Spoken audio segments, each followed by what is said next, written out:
this session. And I'm starting recording now. My name is Brian Butler. I work for the San Diego County Office of Education as an executive leadership coach, and we are very proud to welcome a team from Bayfront High School, Bayfront Charter High School. We have Addie Honeycutt, Safin Mohammed, and Sergio Arredondo that will be presenting today. Also, they have asked that you answer some questions in the Padlet. I just dropped it in the link multiple times, so you should have access to that. They have indicated that you're welcome to drop your questions in the chat throughout the presentation. They are going to have a structured Q&A towards the end of their presentation, but they will also be monitoring the chat. And if there's a particular question that they would like to answer, they may answer it at that moment, kind of in the moment. If they don't answer it, don't fret. They will have an opportunity to answer that question towards the end of their presentation. So with that, I just want to welcome the team, and I'll turn it over to you guys.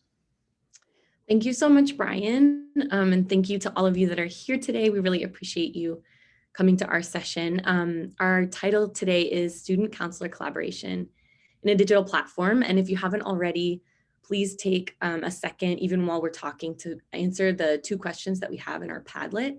We're going to refer to that in a little bit and kind of see how your experiences have been similar or different than ours in this kind of strange time to be a counselor.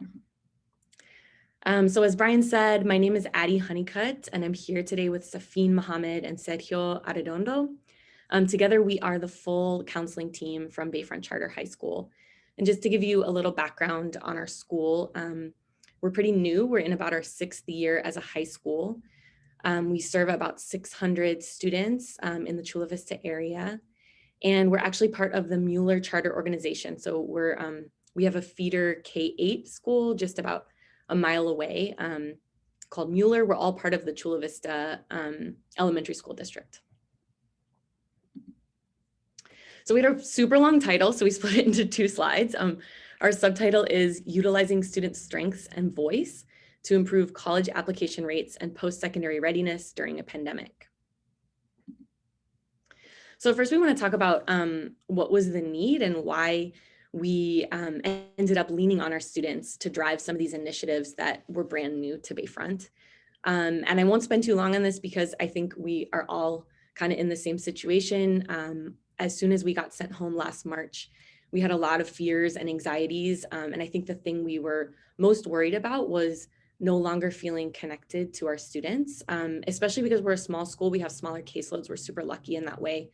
We're really close to our students, and we get a lot of one-on-one time with them, and then a lot of like informal hanging out, walking around at lunch and having students pile in our office. Those are the things that we were really missing. And our biggest fear was how we were going to support our seniors to transition to wherever they were going for their post-secondary needs. We were so hands-on, and I'm sure most of you are too, with the college application process, applying to FAFSA and DREAM Act, and applying to community colleges. We do a lot of, almost physically grabbing our students and bringing them and hitting submit with them. So we were really, really concerned that we weren't going to be able to provide the same support virtually. So what we're going to talk about now is how we use student voice and the strengths of our school to help students drive the way that we supported them. Thank you, Addie. Before we get into the content, we're going to take a look at your responses and see what you put into the Padlet that was shared earlier. So if you still want to fill that out, go ahead and feel free to do so. I can see that we have, we'll start on the left side with the green. What obstacles have you run into in the virtual world? What has been difficult? So I'll provide you all with an opportunity to kind of unmute yourself, but I see that someone put in making connections with students. So does anyone want to unmute themselves and kind of talk about, making connections with students and how you have been dealing with that? Feel free, please, to unmute yourself.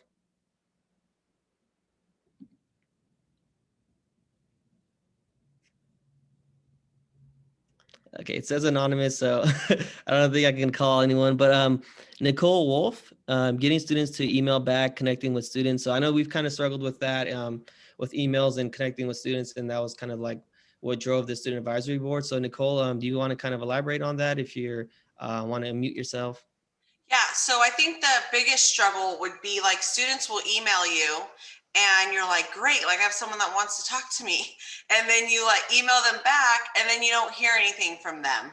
And it's really frustrating because I'm trying to help them, like trying to let them know. I mean, and I tell them, I say, not that I'm like not doing anything, but I'm really like not doing anything in the morning when you guys are in class. So I'm free to talk to you. Um, but then I said in my other thing, something that's helped me is I use Google Voice. So through my own personal Gmail, and it's not like they know it's my personal Gmail, but I will text their parents and I'm like, hey, I'm, Nicole Wolf, your child's counselor. I need to talk to your child. Like, can you have them call or text me on this number? So that's really helped too. And I'm on Instagram, and I also forgot to put them on Remind as well. So I try to have all my students in Remind and I text them on there. Yeah, that's a really, we actually had the same, problem, and we use Google Voice as well. So we started to meet students like at their own level. Google Voice, sending text messages really helped out. And then even on Instagram, creating like a counseling page and directly messaging them on Instagram. So I know a lot of counselors have struggled with that. And so we took that like the exact same approach. And we noticed that it's super effective. Calling, *667 with a block number didn't work. So that Google Voice was very helpful. Thank you for sharing. And so we'll move on to the purple side. How have you virtually engaged with your students this year? What has worked well? I see a lot of anonymouses. One Nicole Wolf. There's someone who put, let's see, the very first one, yes, via Zoom on Google Meets. It works very well. Does someone want to unmute themselves and kind of talk about that a little bit?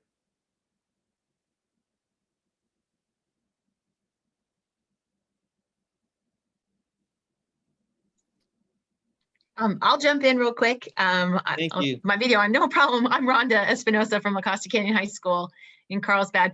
Actually, Google Meets, what I found for some students, it is easier to get them to participate in those. They're used to it in our platform that we use in our school and our district. So it's nothing that's unfamiliar with them. And I've really found, honestly, too, in getting some of the parents involved, because of their schedules and the work and all that stuff, being able to bring us all together through a Google Meet I've gotten some more participation than I would have in the past. So it's not ideal for those kids that like that one-to-one face-to-face, but it is something that they're comfortable with. And it seems to be working in a sense. I mean, back, of course, but I think it's a great tool to use in the future to maybe pull in parties that can't be there physically for the meeting. So it's something I'm planning to continue on using even when we're back. Yeah, thank you for sharing, Rhonda. So hopefully we all can get a takeaway from this and add that to, add that as well. And that was very insightful. And, we really appreciate you participating. Now we're going to move on. So feel free if you have any questions moving forward or any comments to fill up that chat, and we'll revisit that at the end. Thank you for participating. So now we're going to talk a little about our school culture and our vision, our mission statement. We talked about a lot of challenges, and with those challenges in mind, we want to share a little more about our school and our work, and like what really drives our work. And we're really focused on our, like, whenever we, really work with students and families, we always go back to our vision statement, and it's always student-centered approach. Students will change the world. We created this program, this student advisory board, with students in mind. Students actually approached the counselors, and that's how it all started. So student voice was very central for the work that we are currently doing, and we're going to talk about it more in detail. But they really drove the work, and our culture and climate and connections that we're able to build with students really drives our work. And students actually, we wanted the students to present with us. So ideally, we wanted students to come to this presentation and present this work, and we kind of just like sit back and watch, because a lot of the work is what they did, and we kind of just like helped them out in the process.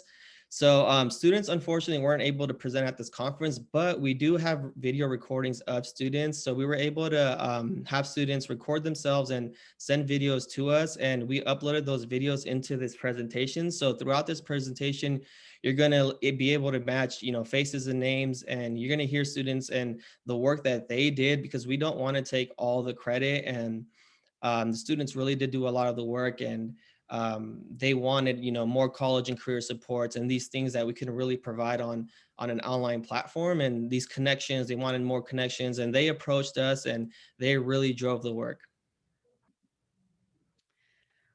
So yeah, Safin really said it well. What the students brought to us was building out what we're calling the Counseling Student Advisory Board. And we're going to share a little bit about how that came to be, and then some of the initiatives that the students have really led in supporting their classmates.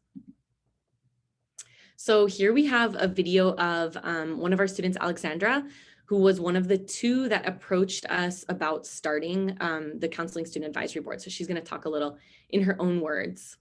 And let me know how the audio is. Hi, my name is Alexandra and I am a senior here at Bayfront Charter. And how the Student Advisory Board came to life was because we were students who wanted the extra help. We wanted extra resources to successfully apply to college. And we felt that if we were feeling lost or stressed, that our classmates were probably feeling the same way. And that was the need to start the Student Advisory Board. It was being able to help other students and providing them with resources, help, videos, different tutorials and guides. And how we approached our counselor and brought up this idea to her. We met with Ms. Honeycutt and we told her that this was something that we were passionate about and interested in, and we wanted to help other students be able to apply to college correctly and successfully. And sure enough, she completely supported us, and then we started getting more students as part of the group, and that is how the Student Advisory Board came to be and why it came to be. Perfect. So we wanted to talk through how we started, because we think this would be an awesome idea to implement on any type of campus. So in order to bring more students in, we just had two students, Alex and Anayeli, who initially approached us. And we wanted to make sure that we had a more representative sample of our student body. So we built out an application, and at our school, we have a Google Classroom for each grade level. So we put the application on each Google Classroom, and so students 9 through 12 had a chance to apply. And we just asked 3 main questions, like what skills are they bringing to the table? What ideas do they have for supporting their classmates while we're virtual? And then how they would manage the time commitment. So we ended up only getting applicants from 11th and 12th grade, which is something we're kind of trying to work with this semester to do a little more outreach to our underclassmen. But what I really liked about the way that we selected these students was we included Alex and Anayeli in the process. And so after students filled out their application, it populates in a Google Sheet. We made a copy of that and removed the student names. So there was just, applicant number 1 through 15. And then my co-counselors and I, as well as the students, ranked the applicants. And we averaged those rankings, and those were the students that we picked. So it was totally a blind process, unbiased. And the students got to, kind of see what it's like to be on the deciding side. Whereas I think as a student, you're generally kind of waiting to see if you're accepted. So I thought that was pretty a good experience for them. So we ended up picking 2 more seniors, so a total of 4, and then 2 juniors for this committee. And we established weekly meetings every single Friday for an hour. And at our first meeting, we sat back and asked students to just share. We asked them first, what are your anxieties? What are your concerns about the year? And unsurprisingly, there were a lot. They were very anxious and I think felt really disconnected from school. And then we asked, what ideas they had. And I think that was the part that was really astonishing to us, is we also had a lot of anxieties, but we didn't have a lot of ideas. And the students, knowing what they needed and what their classmates needed, were just full of really amazing ideas. All right, thank you, Addie. So after we met with students, we heard out their ideas. And then we aligned their ideas with our counseling department vision. We, the students determined to develop 4 different committees. And so the first one was advertisement and social media. The second was college and career speaker series. The third one was about videos and within a YouTube channel. And the fourth one was outreach to junior classmen. And so I just want to share that with that, like our students were really quick to hit the ground running. So our student advisory board, you know, they were go-getters. They really wanted to get done and see things action. And so that's exactly what happened. And so we'll start sharing out a little bit about our advertisement and media outreach media. So one of the first things that we developed was an Instagram, and I know some of you mentioned that in the Padlet responses. We've heard a lot about that at different presentations in this conference. So I think a lot of schools have really started taking advantage of this. So I won't say too much about it, but I will say just highlight some of the things that have worked the best for us. And I'd also encourage you to follow us. We have the little QR code here, bayfront.counseling. And that kind of leads me to the first thing that's been so amazing about this Instagram, which is collaboration with other high schools and student organizations. So on this Instagram, we started following Chula Vista High School Counseling. I don't know if there's anybody here from Chula, various other local high schools, or United We Dream, SDSU EOP. So all of these amazing accounts that are posting scholarships and opportunities and reminders. And it's been really great to just be able to repost, which also credits the source, so that we're providing more opportunities for our students and getting inspiration from those around us doing the work. So that's one thing. The other thing that's been great, I don't know about all of you, but especially during the pandemic, my email inbox has just been full of opportunities, really great virtual career exploration and scholarships. But there's so much that for a while, it was just kind of filling up my inbox and not getting out to my students. And if it did get out to them, I was taking a while to create a flyer and put that information into our Google Classroom. And then once I sent it out, I didn't know if anyone was actually looking at it. Like, was it helpful to the students? I didn't know. But the Instagram, we have a student in charge. So I'm able to now forward all of those emails. This is really like a selfish piece for me, just get these emails out of my inbox and to Anayeli, who runs our Instagram. And she makes a Canva beautiful flyer for each opportunity, and she posts it. And we're seeing that, 150 students are seeing each post. So that's been just really helpful to feel like we're actually connecting. Students are actually seeing these opportunities and getting to interface with these other amazing organizations. And the last thing I'll say about Instagram, we started doing Instagram live interviews, and that has been so fun. Just on a personal level, like I said earlier, we were really missing that interface with students and that kind of casual, just hanging out and talking to them. And this almost has felt that way. What we did is we advertised a few days before there's going to be an Instagram live special guest. Here we have Miss Campos, our 11th grade English teacher. So by request, we would bring different staff members on, and I would prep them in advance. So I would send them here's the questions you should ask me, or here's the questions I'm going to ask you. And we would talk about things like personal insight questions, because this teacher had been a reader for UC. Or in one, we talked about FAFSA and DREAM Act and the deadlines and how important it was for students to apply. But students get to be there live, and we can see who's there, and they ask live questions that we can answer right away.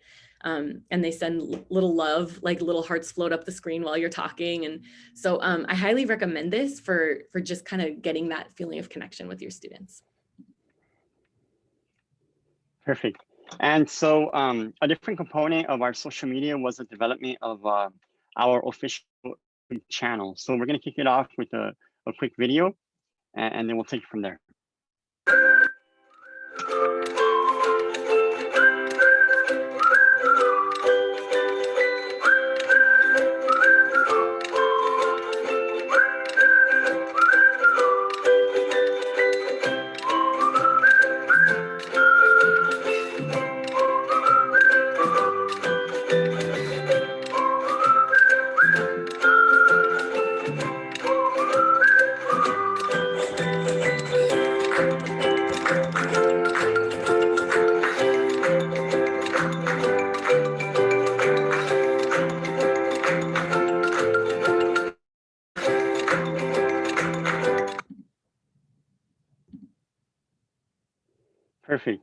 So our YouTube channel series, what it consisted of was a lot of videos that supported the college going culture. And so aside from that introduction video, we had videos that helped students with their Cal State Apply application, the how to fill out the UC application, on CSU campus tour videos, practically any content that would support a senior in applying to a four-year university.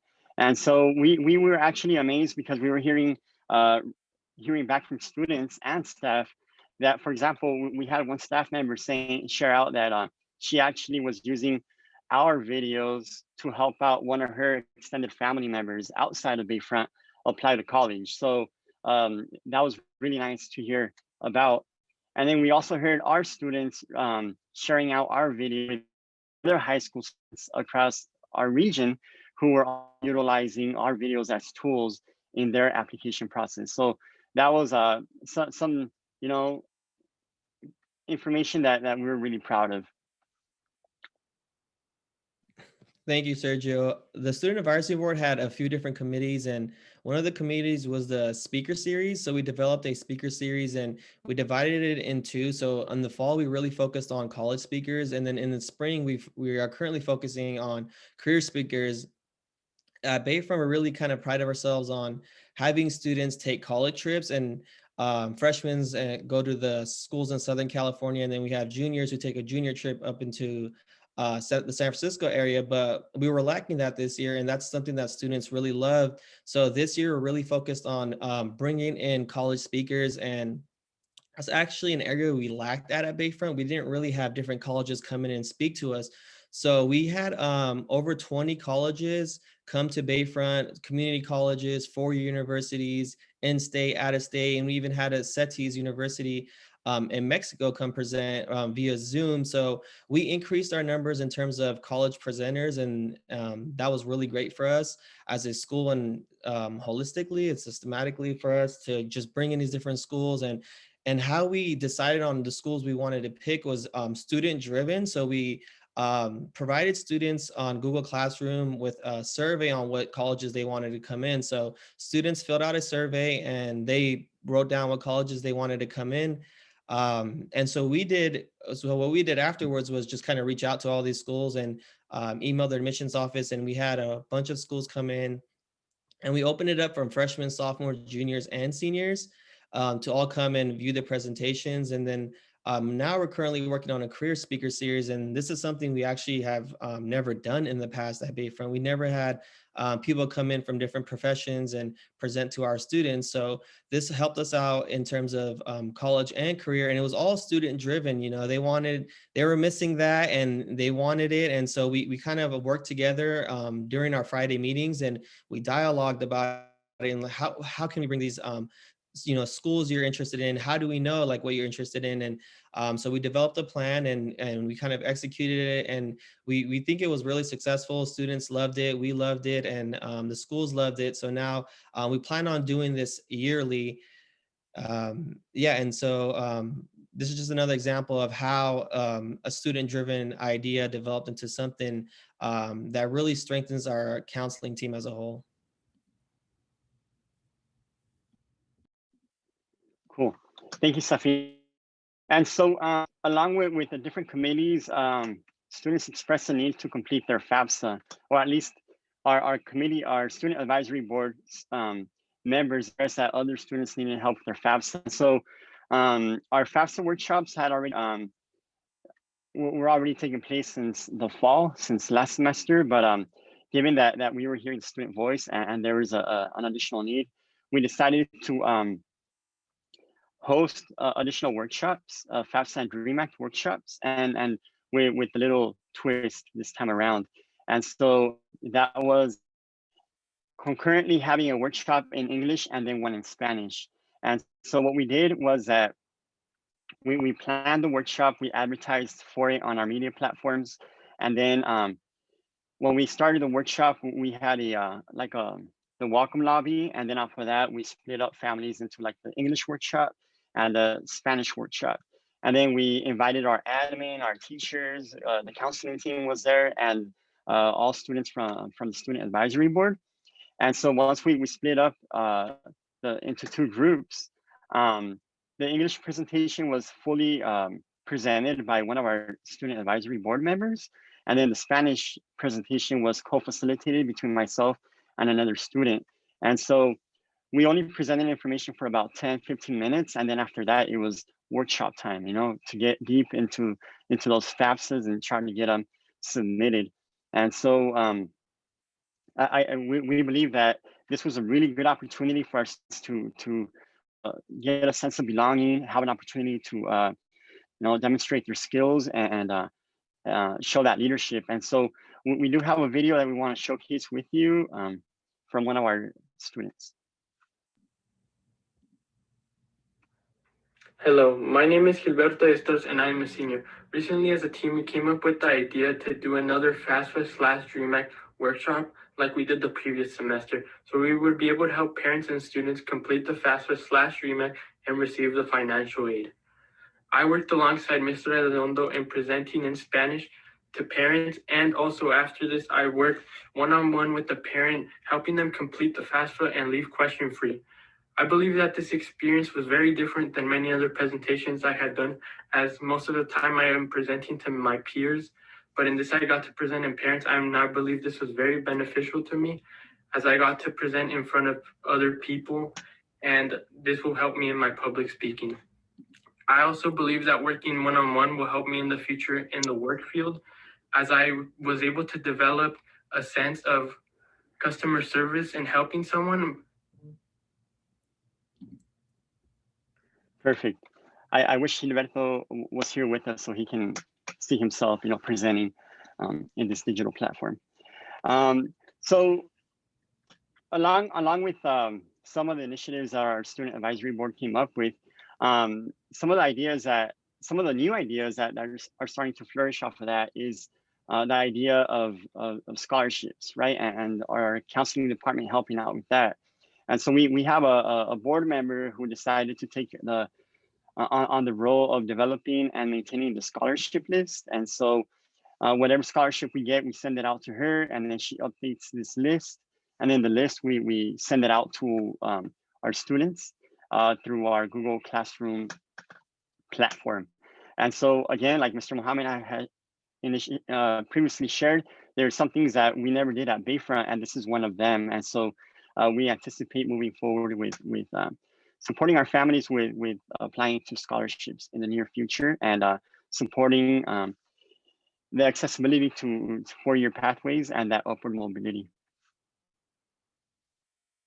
And so another idea that came from our student advisory board was having our student support team. That means our 3 counselors and our social worker being available on a drop-in basis. And so based on that idea, we made ourselves available for drop-in hours. And so each of us is available at least one time per day during the week for students to drop in and just check in about anything, or just hang out and have a way to connect with staff from school. And so it's been a success. We use it for scheduling or for applications, financial aid or whatnot.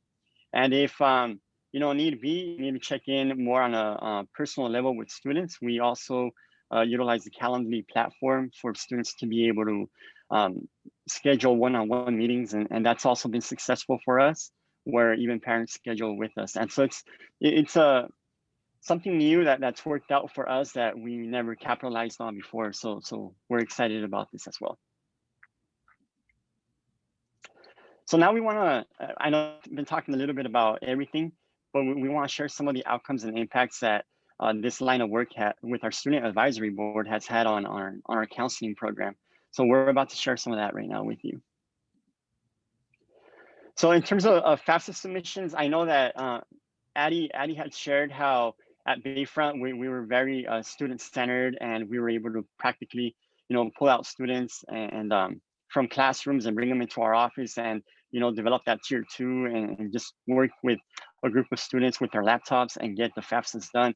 But obviously we got thrown a curveball our way in specific to our high school because now we had to now we have to complete our FAFSAs online.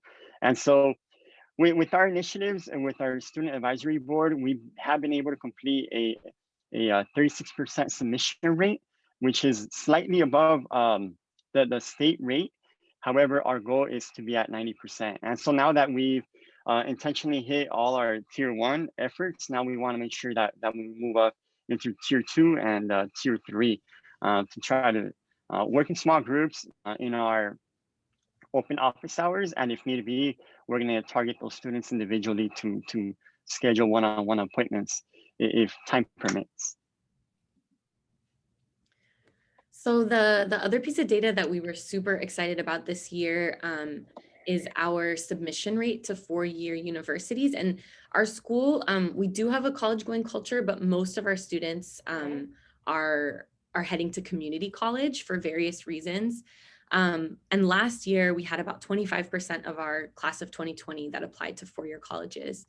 But this year's class, we had 54% of our students apply to 4 years. And we know that this is not solely because of our efforts with the Student Advisory Board. It definitely has a lot to do with just the personalities and the students in that class.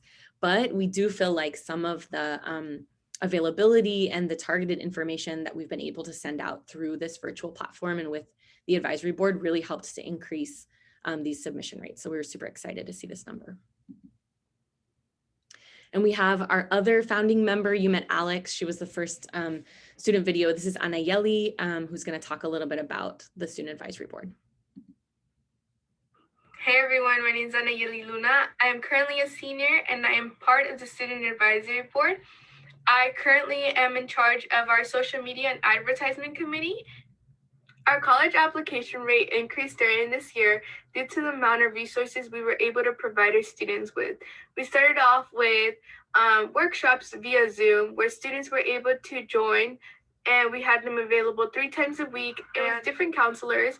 However, you were able to go in there and get all the help and guidance you needed in order to start planning your future. We were able to create a YouTube channel where students were able to follow our YouTube video on how to fill out their application for college step by step, which was very helpful not only to our students but to others. We found out that other students from other high schools were using our videos to help them during this pandemic. Our social media platform was a big important role here because that's where we were advertised on how or when we were going to have workshops and what you needed to do in order to achieve your goals. Student Advisory Board was one of the best ideas ever because it not only benefit the seniors this year, but it benefited all grades. And I know that in the future, helping other kids be successful and go to college. And not only that, but plan their future on what they want to do. And I hope that this Student Advisory Board continues to be a part at Bayfront. Addie and Sergio were able to share some quantitative data on how we improved, and we talked about programs that we developed that were, never existed at Bayfront, and how we were kind of the students kind of felt like pioneers. And we want to talk a little bit about like some qualitative measures and student input.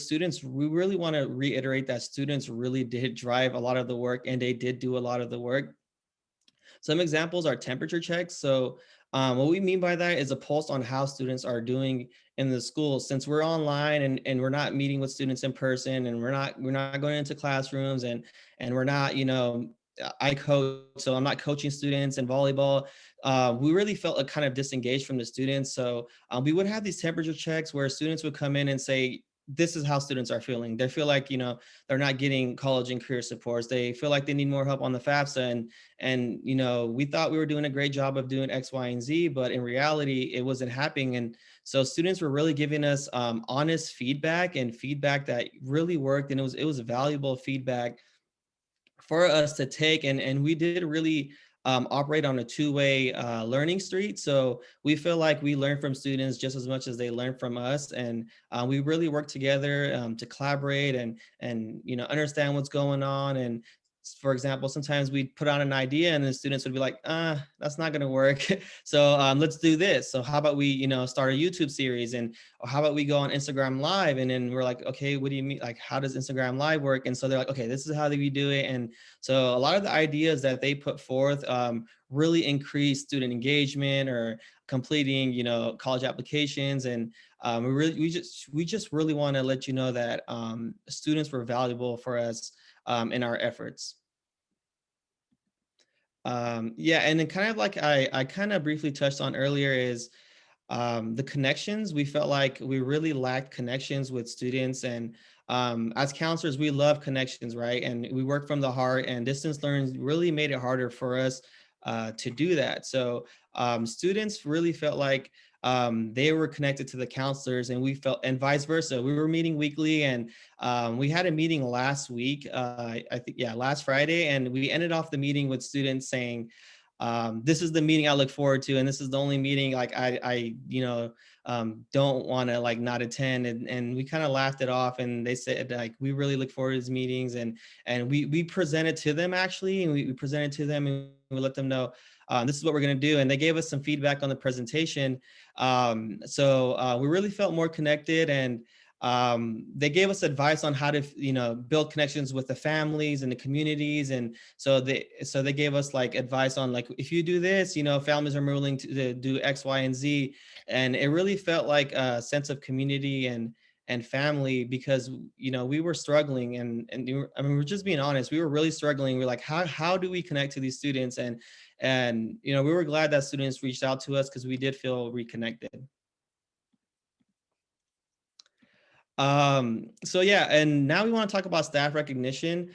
As counselors, I think it's sometimes hard for us to like brag about what we do, and it's we're kind of humble, and that's in our nature. But sometimes staff don't know what we're doing. We're so different than what a teacher does, and I think the counselor's role is so broad, and it varies by school, it varies by district. So if you're working in one school, you might focus more on college and career, versus another school, you might focus more on social emotional. So the principal would shout us out, and we have our weekly staff meetings at Bayfront, and he would always bring up like, the counselors are doing this, or the counselors are doing that, and the student advisory board is doing this and doing that. So the student advisory board gave us an opportunity to kind of brag about our work through the students. So we would share that the students are doing this and the students are doing that, and we'd highlight the students and what the students are doing and how they're changing the school, and how how they're changing Bayfront for the better, and how like we're breaking records and we're starting this whole new things. And so we kind of bragged about our work through the students. And so it's important for us as counselors to let others know what we're doing, especially when our role is so broad. And the student advisory board and the help of students and our like unique opportunity to brag about our work through student success really raise awareness among staff.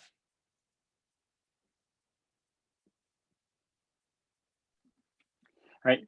Thank you, Stephanie, for sharing that beautiful insight.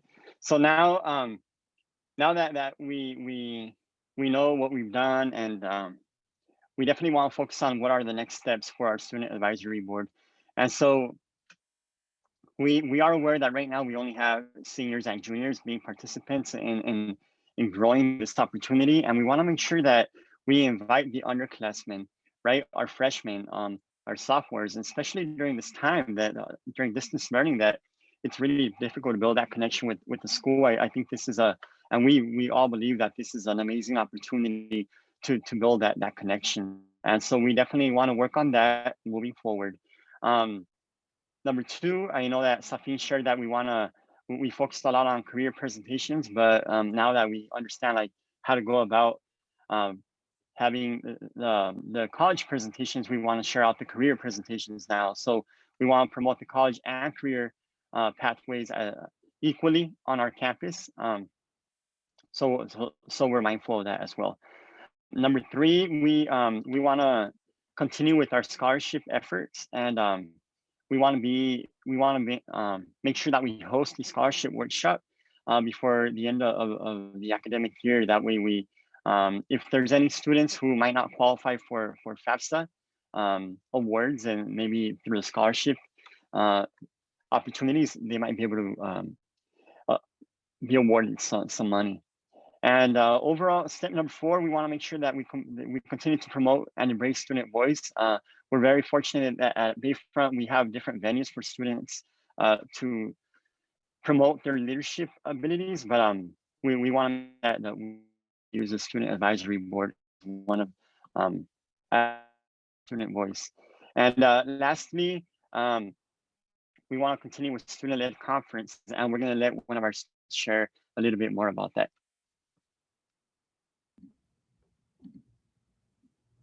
Hi, my name is Tyson Bussell. I'm a junior and I'm part of the Counseling Student Advisory Board. I'm planning on creating a workshop that focuses on jobs for students. The student-led conference will contain interview tips like making sure to ask questions, how to create a resume while being able to stand out, and the process as well as the expectation when applying to jobs. I believe this is a very important workshop for students because we don't carry classes that will teach or prepare you for the work field. Thank you.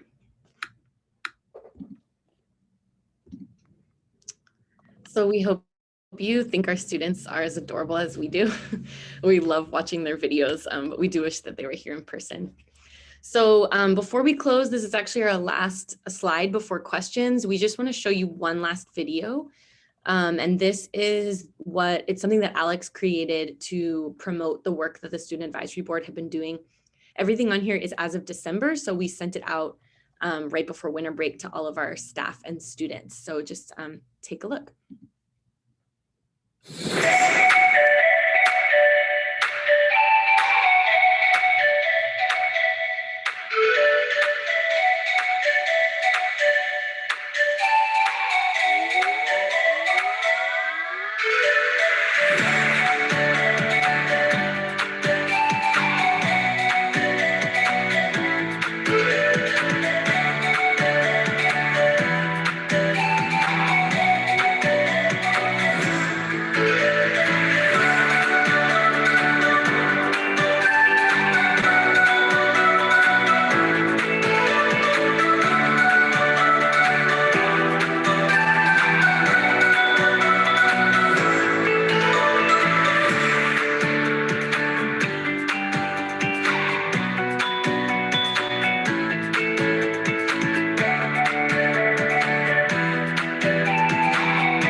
All right, so the rest of the time we have, we were hoping that folks could unmute or use the chat to share out any questions they have, but also what's, more of what's been working at your site. We'd love to hear what else we can do with our students to increase the outreach while we're still virtual.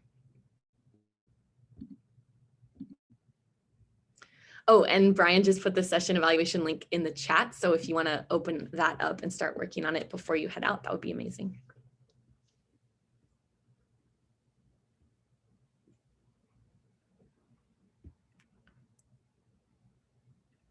Thank you, Rhonda.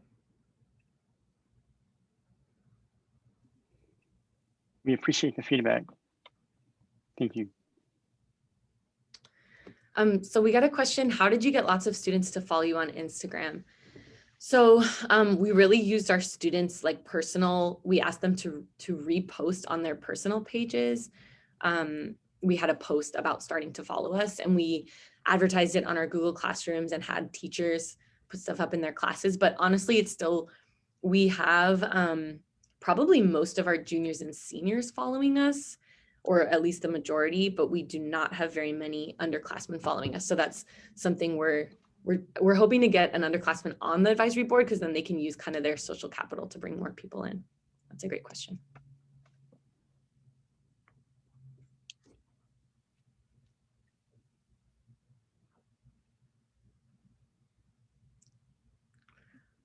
All right, we'd love to have folks stick around and ask questions or chat with us. We'll be here until around 2, but if there aren't questions, then just a huge thank you for being with us, and please connect with us on Instagram, follow our YouTube channels. This recording will be sent out if you didn't get those handles, but again, we really appreciate your time. Thank you, Addie, Safine, and Sergio for your presentation. Like, obviously, there's a lot of time that was put into putting all that together. I really appreciate the spirit of collaboration that you kind of exemplified with your students, but also even here today in terms of a lot of ideas being bounced around and some collaboration through the chat as well. So thank you for that. I also want to just thank everybody that's here and all the work that you're doing in your respective districts and communities during this particularly difficult time. So thank you for all that you're doing. And as Addie indicated, we'll be here for some questions, but would also just ask for you to complete the evaluation feedback on the session. It's always helpful for the presenters to get some feedback, and then certainly for the county to just continually hear how we can refine the process such that we're maximizing learning for everybody involved. So, thank you for your participation and for being here today. And if you want to unmute and pose a question, I'm sure the team would love to hear from you.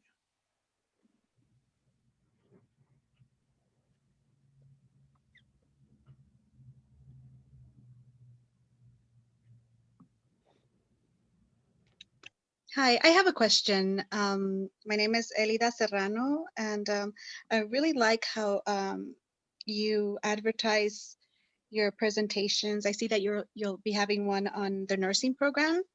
Mm-hmm. I just wanted to know what was the process for you recruiting the panelist from UCSD? Oh, so that actually is a presentation that UCSD is doing on their own, and we're just advertising that to our students to go to, but we didn't organize that presentation. Okay. But we're on a an email list through the county. Mm-hmm. It's a work-based learning email list, and if you want, I can actually put the email of Alex Becker, who sends out all those opportunities. Would you like his email? Yes, that'd be great. Thank you. He sends out really great opportunities. His name is Alexander Becker. There you go. Yeah. So I think if you email him, you can just get added to that list. Awesome. I appreciate it. Thank you. Yeah, of course.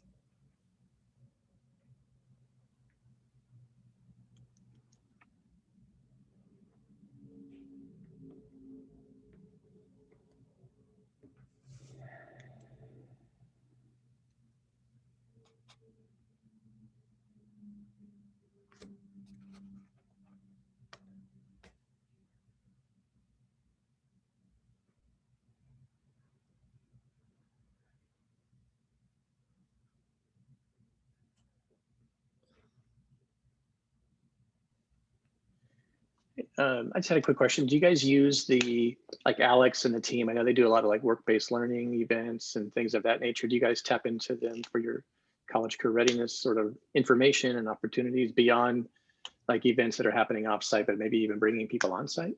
Or well, virtually, I guess at this point, but hopefully on site at some point soon. We actually, it's funny that you say that, because we just reached out to him and invited him. He's actually coming to our meeting tomorrow with the students, because up until now we'd just been using that email list. But I had remembered him talking about bringing people in for like resume tips, interview tips. So we're hopefully going to have him help us with that student-led conference that Tyson, one of those last students, was talking about. But yeah, I think it would be awesome if we could pull specific speakers from his contacts too. Tell him I said hello when you see him tomorrow. I will. He's great.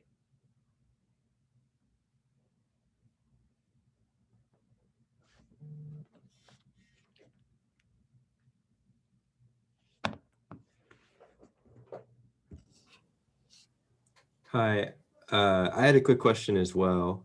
So I'm a first year counselor at the high school I'm at. They don't have an Instagram, and I had stepped away for a minute. I think you guys were starting to explain about how to get students to start following the Instagram. Would you mind kind of reiterating that one more time? Yeah, we really just leaned on our students to utilize their personal social network following. So we had them like post in their stories to follow the Bayfront Counseling account. So I think that's probably how we got the majority of our followers. And then we also posted announcements on the Google Classrooms for each grade level, and we asked teachers to promote it as well. But we're still kind of lacking in 9th and 10th grade followers because we don't really know those students as well, especially the 9th graders. We don't know them at all since we were virtual when they started. So that's like kind of a struggle for us that we're hoping to figure out this semester. Perfect, thank you. And just a quick follow-up with creating the page and deciding what to put on there. Do you have like suggestions about what to prioritize, or what do you just put as many resources